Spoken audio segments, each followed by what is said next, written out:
Hello student, welcome to DNS. जैसा कि हमने पिछले क्लास में या पिछले एमसीक्यूज़ वाले सीरीज़ में मैंने यूनिट 5 का पार्ट 1 आपको करा दिया था। ठीक है, तो पार्ट 1 वाला आप एमसीक्यू ज़रूर देख लीजिएगा। आज हम लोग पढ़ेंगे पार्ट 2 उसी चैप्टर का, जिसका नाम है एसी एंड डीसी करंट। उसी के बारे में हम लोग आज उसका पार्ट 2 वाला यूनिट हम लोग पार्ट 2 में 20 एमसीक्यूज़ को और सॉल्व करेंगे। ठीक है, तो आपको आई होप कि पार्ट 1 की सारे क्वेश्चंस आपको समझ में आ गए होंगे। ठीक है, अब हम लोग पार्ट 2 स्टार्ट करेंगे और अच्छे से सारे क्वेश्चंस को सॉल्व करेंगे। ठीक है, तो अब आप एग्ज़ाम की तैयारी में एकदम अच्छे से लग जाइए, क्योंकि आपके पेपर सभी स्टार्ट हो चुके हैं। केमिस्ट्री का जैसा कि हो चुका है आपका। ठीक है, अब आप ध्यान से पढ़ाई करिए और चलिए हम अपना लेक्चर स्टार्ट करते हैं और एमसीक्यूज़ पहला देखते हैं कि क्या है question. The quality factor of series resonant circuit is measure of it's. ये पूछ रहा है कि क्वालिटी फैक्टर क्यों के बारे में मैंने आपको बताया था, जिसमें एलसीआर सर्किट में बताया था लास्ट में कि क्यू इक्वल टू क्या होता है 2 पाई इंटू क्या होता है एनर्जी स्टोर्ड और अपॉन लॉस इन एनर्जी के बराबर होता है। ठीक है, तो the quality factor of series resonant circuit is measure of its. Leads को मेज़र करता है या मैक्सिमम को मेज़र करता है या सेलेक्टिविटी को मेज़र करता है या नन ऑफ दीज को मेज़र करता है। नन ऑफ दीज मतलब इनमें से कोई भी ऑप्शन नहीं। ठीक है, तो इन तीनों में से जो आपका क्वालिटी फैक्टर होता है सीरीज रेजोनेंट सर्किट का, वो क्या मेज़र करता है? सेलेक्टिविटी को मेज़र करता है। किसको मेजर करता है? सेलेक्टिविटी को। तो ऑप्शन नंबर फर्स्ट आपका करेक्ट रहेगा। ठीक है, तो ये आपको समझ में आ गया होगा आई होप की। ठीक है, चलिए अब नेक्स्ट क्वेश्चन नंबर 2 है the dimensional formula of omega L by R. ठीक है, तो आपका ओमेगा एल बाई आर है, इसका डायमेंशनल फार्मूला पूछ रहा है। तो डायमेंशनल फार्मूला पहले दिया है M0 L0 T0 A0, M0 B option है M0 L0 A0 और सी ऑप्शन है L0 A0 T0 और नन ऑफ दीज है। ठीक है, तो इसमें से ऑप्शन नंबर जो डायमेंशनल फार्मूला होता है ओमेगा एल बाई आर का, वो M0 L0 T0 A0 होता है। ठीक है, तो ऑप्शन नंबर फर्स्ट आपका बिल्कुल करेक्ट रहेगा। चलिए अब next question. The power factor of purely reactive circuit is. तो पावर फैक्टर आपका क्या होता है कि पावर फैक्टर क्या होता है? पावर फैक्टर इसको पीएफ से भी लिखते हैं हम लोग। पीएफ हमारा क्या होता है? पावर फैक्टर इसको कहते हैं। पावर फैक्टर क्या होता है? कॉस फाई होता है। और फाई आपका क्या होता है? फाई आपका क्या बताता है? Angle between current and voltages को बताता है। करेंट एंड वोल्टेज के एंगल को बताता है। तो अगर हमको करंट एंड वोल्टेज के एंगल को पता है तो हम लोग पावर फैक्टर आसानी से कैलकुलेट कर सकते हैं। तो power factor of purely reactive circuit का जो पावर फैक्टर होता है, वो आपका प्योरली रिएक्टिव सर्किट में जो एंगल बनता है, जो आपका फाई का एंगल बनता है, वो 90 डिग्री के बराबर बनता है। वो 90 डिग्री के बराबर बनता है। तो यहाँ पे जब power factor purely reactive circuit का निकालेंगे तो यहाँ पे cos 90 रखेंगे। तो cos 90 की वैल्यू कितनी होती है? 0 होती है। तो पावर फैक्टर कौन सा आपका सही रहेगा? ऑप्शन नंबर सी आपका बिल्कुल करेक्ट होगा। ठीक है, तो पावर फैक्टर क्या होता है और कैसे इसको कैलकुलेट करते हैं आप यहाँ से देख सकते हैं। ठीक है, चलिए नेक्स्ट क्वेश्चन नंबर 4 है the power factor of purely resistive circuit. वहाँ पे रिएक्टिव सर्किट था, यहाँ पे रेजिस्टिव सर्किट है। तो आपका फिर वही formula cos phi P F equal to क्या होता है? पावर फैक्टर बराबर cos फाई। यहाँ पे जो फाई एंगल बनता है किसमें? प्योरली रेजिस्टिव सर्किट में, वो कितना बनता है? वो 0 डिग्री का एंगल बनता है। तो पी एफ जो हमारा निकल के आता है cos 0 डिग्री रख देंगे तो cos 0 की वैल्यू यूनिटी हो जाएगी। तो आपका जो पावर फैक्टर होगा पावर फैक्टर होगा वो ऑप्शन नंबर ए आपका बिल्कुल करेक्ट रहेगा। मतलब 1 ऑप्शन नंबर ए आपका बिल्कुल करेक्ट रहेगा। इसकी वैल्यू क्या आएगी? 1 आएगी। ठीक है, तो यहां से समझ में आ गया कि पावर फैक्टर किसका किसका आपसे पूछ सकता है। Resistive factor, reactive factor, inductive factor, capacitive factor, सभी चीजें होती हैं, सभी क्वेश्चन हैं इस 20 MCQ में, सभी को मैं लाइन बाय लाइन बता रहा हूं। ठीक है, चलिए नेक्स्ट क्वेश्चन। क्वेश्चन नंबर 5 है, in purely inductive circuit the current lags behind the voltage by an angle. ठीक है, यहां पे प्योरली इंडक्टिव सर्किट की बात हो रही है। Purely inductive circuit, inductive circuit. Purely inductive circuit में क्या होता है कि जो आपका करंट और करंट जो रहता है वो लैग्स करता है, करंट पीछे रह जाता है, lags behind the voltage by an angle of 90 degree. तो अगर हमको पावर फैक्टर इसका भी पूछता तो हम लोग सीधे cos 90 रखते हैं, तो यहाँ से आपका 0 आ जाता। तो पावर फैक्टर जो ये आ रहा है वो आपका जो वो लैग्स 0 है, मतलब 0 लैग्स बिहाइंड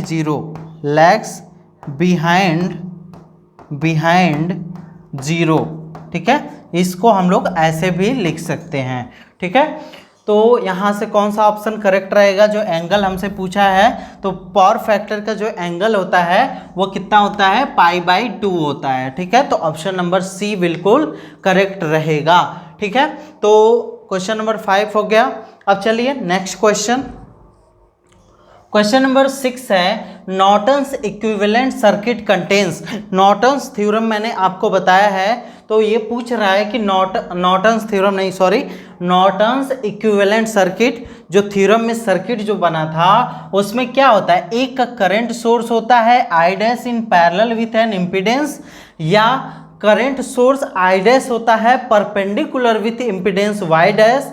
ये या तो होता है वोल्टेज सोर्स E या नॉन ऑफ दीज। तो इसमें कौन सा ऑप्शन करेक्ट होगा? तो उसमें क्या होता है, एक करंट सोर्स आपका I डैश लग जाता है और उसके पैरेलल में अगर एम्पीडेंस लगा देते हैं तो नॉर्टन्स इक्विवेलेंट सर्किट आपका बन जाता है। ठीक है, और ये देखिए ऑप्शन जो current source I dash perpendicular with impedance, perpendicular वाला ऑप्शन तो बिल्कुल करेक्ट होगा। वोल्टेज सोर्स E आपका है, ये तो बिल्कुल भी करेक्ट नहीं होगा, तो ऑप्शन नंबर ए आपका बिल्कुल करेक्ट होगा। तो क्वेश्चन नंबर 6 का जो ऑप्शन नंबर ए है वो बिल्कुल करेक्ट होगा। ठीक है, चलिए अब नेक्स्ट क्वेश्चन। क्वेश्चन नंबर 7 है, at maximum power transfer the efficiency is. Maximum power transfer जो होता है, ये पावर ट्रांसफर आप किस में देखेंगे? थेवेनिन थ्योरम में जब पावर ट्रांसफर देखेंगे तो उसमें जो इफिशियंसी होती है वो इफिशियंसी कितनी होती है? वो इफिशियंसी आपकी कितनी होती है? यहाँ पे 1/2 × 100 करते हैं तो यहाँ से क्या निकल के आता है? 50% निकल के आता है। तो ऑप्शन नंबर बी आपका बिल्कुल करेक्ट होगा क्वेश्चन नंबर 7 का। ठीक है, क्वेश्चन नंबर 7 का ऑप्शन नंबर बी आपका बिल्कुल करेक्ट होगा। ठीक है, कैसे निकालना है ये यहाँ पे मैंने थोड़ा सा आपको एक्सप्लेन कर दिया है। ठीक है, नेक्स्ट क्वेश्चन। क्वेश्चन नंबर 8 है, an electrical circuit containing impedance and generators is known as. तो मैंने आपको बताया है सर्किट क्या होती है कि कोई एक एलिमेंट आपके, जैसे आपके रेजिस्टर लगे हों, कैपेसिटर लगे हों तो उनको क्या कहते हैं? सर्किट क्या होता है? जैसे मान लीजिए यहाँ पे रेसिस्टर लगा है, यहाँ पे फिर हम कैपेसिटर लगा देते हैं, यहाँ पे एक इंडक्टर लगा देते हैं, तो ये आपका सर्किट कहलाएगा। मेश क्या होता है? मेश को हम लोग लूप भी कहते हैं। तो ये आपका क्या होता है? जैसे ये आपका एक है, इस तरीके से है, और यहाँ पे एक सोर्स लगा हुआ है, तो ये क्या बन गया? एक लूप बन गया। ठीक है, एक क्लोज्ड पाथ बन गया। ठीक है। तो इसी को हम लोग क्या कहेंगे, लूप कहेंगे।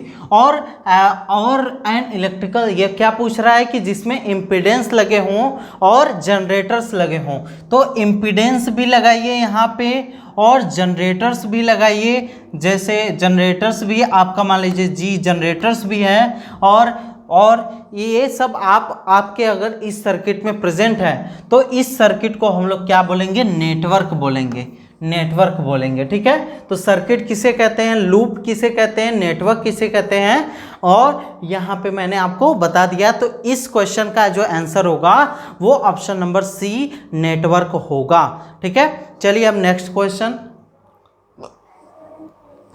क्वेश्चन नंबर 9 है dual of Thevenin's theorem is. अगर थेवेनिन थ्योरम को डुअल रूप से मतलब दो बार अप्लाई किया जाए किसी सर्किट में, तो वो कौन सा सर्किट बनाएगा, वो ऑप्शन नंबर ए करेक्ट होगा। वो नॉर्टन्स थ्योरम को रिप्रेजेंट करेगा। जब हम लोग डुअल ऑफ थेवेनिन थ्योरम निकालेंगे तो वो नॉर्टन्स थ्योरम को रिप्रेजेंट करेगा। ठीक है। क्वेश्चन नंबर 10 है the natural frequency of LC circuit. तो फ्रीक्वेंसी एफ इक्वल टू क्या होती है, 1/√LC होती है। तो यहाँ से क्या हो जाएगा, वो आपका यहाँ पे देखिए क्या एलसी सर्किट के लिए पूछ रहा है ना, एलसी सर्किट के लिए आपका क्या होगा, एलसी सर्किट के लिए यहाँ पे आपका 1/2π√LC होगा। ठीक है। कैसे होगा, हम लोग जानते हैं XC = 1/ωc होता है। ठीक है। तो XC = 2πfc होगा। अगर f की वैल्यू रखेंगे रूट में तो यहाँ से क्या आ जाएगा, 1/2π√LC। ठीक है। तो ये आपका रिएक्टिव से हम लोग बता सकते हैं। ठीक है। तो यहाँ से आपका क्या बन जाएगा, ऑप्शन नंबर कौन सा करेक्ट होगा, ऑप्शन नंबर ए आपका बिल्कुल करेक्ट होगा। ऑप्शन नंबर ए आपका बिल्कुल करेक्ट होगा, 1/2π√LC। तो आपसे पूछ दे नेचुरल फ्रीक्वेंसी कितनी होती है एलसी सर्किट की, तो यहाँ से आप बता सकते हैं। ठीक है। इसको यहाँ से हम टाइम पीरियड भी निकाल सकते हैं। ठीक है। तो वो सारी चीज़ें आप लोग देख लीजिएगा। ठीक है। इससे एमसीक्यूज कराने से आपको ये पता चल जा रहा है कि कौन सी टॉपिक क्या है, बहुत ज़्यादा इम्पॉर्टेंट है, कौन से किस वैल्यू को हमको याद रखना है, किस वैल्यू को नहीं याद रखना है। तो इस एमसीक्यू से ये सभी फायदे आपके हो जा रहे होंगे। ठीक है। तो चलिए next question, an alternating circuit is given by I = I1 cos θ, I2 sin ωt, then RMS current given by. ठीक है। यहाँ पे क्या दिया है, I = I1 cos ωt और प्लस I2 sin ωt। अगर लेट कर लेते हैं I1 बराबर I sin theta, capital I sin theta, sorry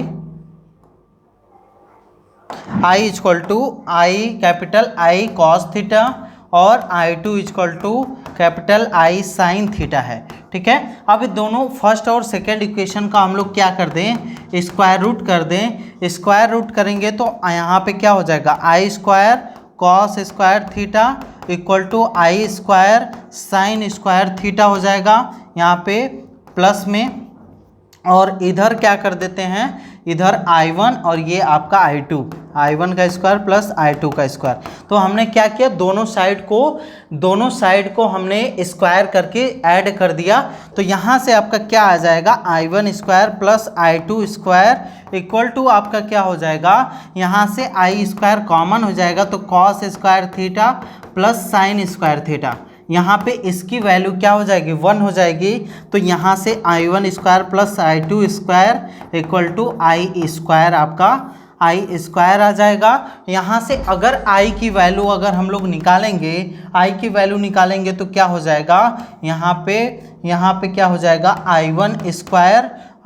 I की वैल्यू जो आपका जो I का वैल्यू रहेगा वो आप रख सकते हैं। यहाँ पे जो आपको RMS निकालना है, RMS निकालना है वो 1I आई बाई क्या होता है √2 होता है। तो आई की वैल्यू कितनी हो जाएगी, आई स्क्वायर को अगर इधर ले जाएंगे तो ये किस में कन्वर्ट हो जाएगा, यहाँ से आई की वैल्यू क्या आ जाएगी, आई1 का स्क्वायर प्लस आई2 का स्क्वायर, ये क्या हो जाएगा √ में हो जाएगा।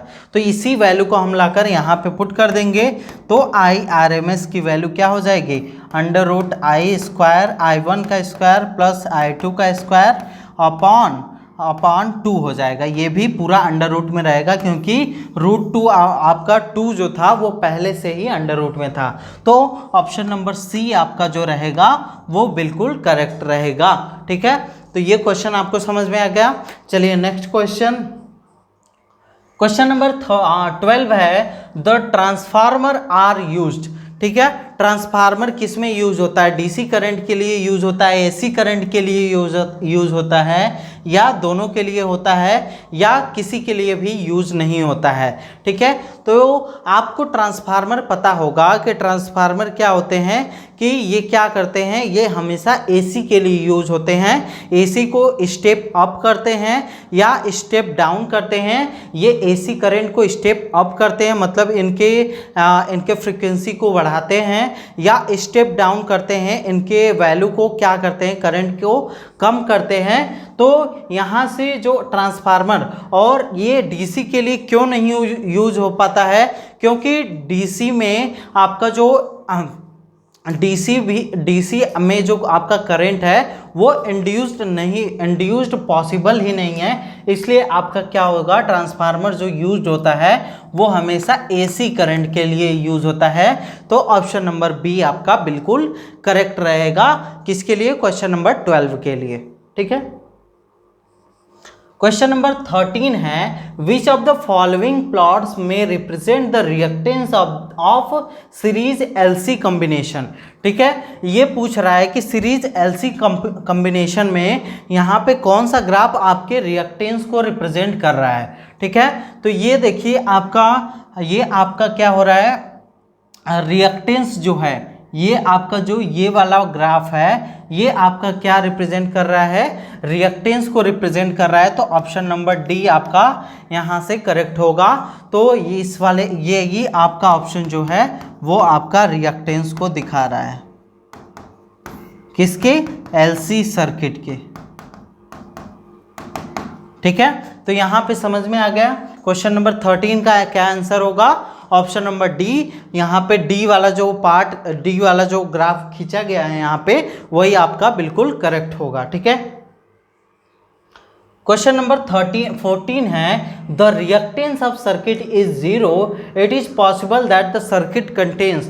अगर किसी सर्किट का जो रिएक्टेंस है अगर 0 है तो it is possible that circuit contains, अगर रिएक्टेंस आपका 0 हो गया तो मतलब कि वहाँ पे न तो इंडक्टर होगा रिएक्टेंस, क्योंकि इंडक्टर का कुछ ना कुछ रिएक्टिव इंडेक्स होगा, रिएक्टिव इंडक्टेंस होगा। ऐसे ही कैपेसिटर अगर सर्किट में प्रेजेंट रहेगा तो उसका रिएक्टिव कैपेसिटेंस भी कुछ ना कुछ होगा। तो यहाँ पे जो ऑप्शन आपका करेक्ट होगा, अगर आपका रिएक्टेंस सर्किट इज 0 है तो मतलब वहाँ पे ना ही इंडक्टर लगा है ना ही कैपेसिटर लगा है। तो यहाँ पे देखिए कोई भी ऐसा ऑप्शन नहीं दिया है जिसमें दोनों नॉट लगा हो। तो ऑप्शन नंबर डी पे आप करेक्ट करके आ जाएंगे, जहाँ पे ना कोई इंडक्टर यूज रहेगा ना कैपेसिटर रहेगा, तो वहाँ पर रिएक्टिव क्या हो जाएगा, वो आपका 0 हो जाएगा। जब रिएक्टिव आपका 0 रहे, रिएक्टेंस ऑफ सर्किट क्या रहे, 0 रहे। ठीक है, तो ऑप्शन क्वेश्चन नंबर 14 का ऑप्शन नंबर डी करेक्ट होगा। क्वेश्चन नंबर 15 देख लेते हैं। The power factor of LR circuit is. ठीक है, तो power factor of LR circuit क्या होगा, एलआर सर्किट का जो पावर फैक्टर होता है, देखिए एलआर सर्किट में क्या होता है, ये आपका इंडक्टेंस है। ठीक है, इंडक्टेंस है और रिएक्टेंस है। तो रिएक्टेंस आपका क्या होता है रिएक्टेंस का पावर फैक्टर क्या होता है, रिएक्टिव का जो पावर फैक्टर होता है वो कितना होता है, पहले 1 होता है, और जो इंडक्टेंस का है वो पावर फैक्टर क्या होता है, 0 होता है। तो यहाँ से 0 to 1 तक आपका ये क्या करेगा, 0 to 1 के बीच में होगा। तो कैसे हमने निकाला ये आपको समझ में आ गया। यल है तो हमको इंडक्टेंस का जो पावर फैक्टर है वो पता है। इंडक्टेंस का जो पावर फैक्टर, क्योंकि एंगल जो बनता है 90 डिग्री बनता है और यहाँ पे 0 डिग्री बनता है, किसमें, रिएक्टेंस में, हाँ रेसिस्टेंस में, सॉरी ये आपका रेसिस्टेंस में यहाँ पे क्या बनता है, एंगल जो वोल्टेज और करंट के बीच जो एंगल बनता है वो 0 डिग्री बनता है, और जो आपका इंडक्टेंस होता है उन दोनों के बीच में एंगल आपका क्या बनता है, आपका 90 डिग्री बनता है। तो यहाँ पे इंडक्टेंस का, ये इंडक्टेंस का, तो यहाँ पे यल आर सर्किट पूछ रहा है तो 0 to 1 के बीच में होगा। तो ऑप्शन नंबर सी आपका बिल्कुल करेक्ट होगा। ठीक है, तो क्वेश्चन नंबर 15 का ऑप्शन नंबर सी आपका करेक्ट है। चलिए next question, the Kirchhoff's law और एप्लीकेबल। ठीक है, किरचॉफ्स लॉ किसके किसके लिए अप्लाई होता है, एसी के लिए अप्लाई होता है, या डीसी के लिए अप्लाई होता है, या दोनों के लिए अप्लाई होता है, या नन ऑफ दीज के लिए। तो ये आपको सीधा सा पता होगा कि ये एसी में किरचॉफ्स लॉ भी यूज होता है और डीसी करंट के लिए भी किरचॉफ्स लॉ आपके यूज होते हैं। ठीक है, तो ये आपको पता चल गया। ठीक है, क्वेश्चन नंबर 16 हो गया। अब नेक्स्ट क्वेश्चन नंबर 17 है, the Maxwell bridge is use to determine. Maxwell bridge आपका क्या डिटरमाइन करता है, ये आप जरूर याद रखिए कि मैक्सवेल ब्रिज क्या करता है, और आपका शियरिंग ब्रिज क्या करता है, और आपके और सारे ब्रिजेज हैं जो आपके क्या करते हैं, जो वेट स्टोन ब्रिज है वो क्या करता है, वो किस चीज़ को मेजर करता है। तो ये सब चीज़ें आपको याद रहनी चाहिए। तो इंडक्टेंस को आप यहाँ से बिल्कुल करेक्ट करेंगे, जो मैक्सवेल ब्रिज है वो इंडक्टेंस को मेजर करता है। ठीक है, चलिए next question, hot wire ammeter are used for measuring. Hot wire क्या होता है कि किसी वायर को जो आपका थर्मली फैल जाता है, वायर जब गर्म होता है तो थर्मल एक्सपेंशन उसमें आ जाता है। जो थर्मल एक्सपेंशन आता है वो कितना एक्सपेंशन आता है, वो हॉट वायर एमीटर से उसमें करंट कैसे फ्लो किया था, वो सब चीज़ें हम लोग पता कर सकते हैं हॉट वायर एमीटर से। तो ये किसके लिए यूज होता है, डीसी ओनली के लिए, या एसी ओनली के लिए, या एसी एंड डीसी दोनों के लिए, या नन ऑफ दीज के लिए।